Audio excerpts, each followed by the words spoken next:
Уривање на правниот систем и проширување на етнодетерминираното носење на одлуки е реакцијата на правните експерти на најавата на лидерот на ДУИ Али Ахмети дека Артан Груби како вице-премиер во идната влада всушност ќе кораководи со неа преку консенсуално носење на одлуки. Според нив, поради праксата на тајните партиски договарања, треба да се почека да се види што точно договориле партиите, што го подкрепува и фактот дека мандатарот Зоран Заев синоќа негираше дека владата ќе се раководи консензуално. Прв вице-премиер значи кој го менува Заев кога е отсутен за водењето на седница или приемна делегација или слично.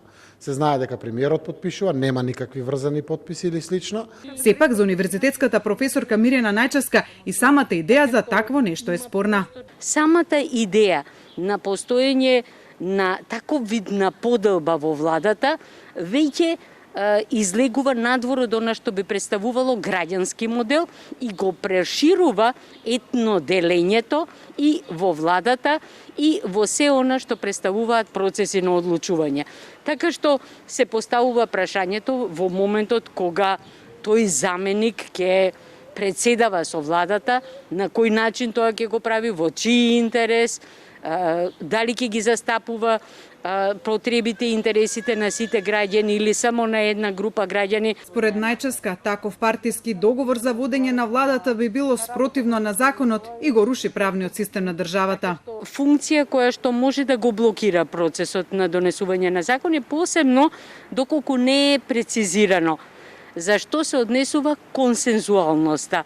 Инаку, според законот, одлуките во владата се носат со мнозинство гласови. Според Најчевска, Бадинтеровиот принцип на носење на одлуки се однесува и е логично при носење на решенија кои се поврзани со идентитетот на етничките заедници, но нема потреба од воведување на ваков облик на блокирање на процесот на носење одлуки за прашање и проблеми кои ги тангираат сите граѓани подеднакво. Најчевска именувањето на Груби за прв вице-премиер, функција која нема во законот за влада, го толкува дека значи дека врз партиски договор може да дојде до менување на законот. Инаку, освен што вчера меѓу парламентарното мнозинство СДСМ ДУИ настана какафонија во толкувањето на идната улога на вице-премиерот за политички систем, дали тој ќе биде премиер во сенка или само технички ќе го менува Заев во отсуство, меѓу нив немаше несогласување околу позицијата која Груби ќе ја заземе прв заменик председател на влада или позвучно прв вице-премиер.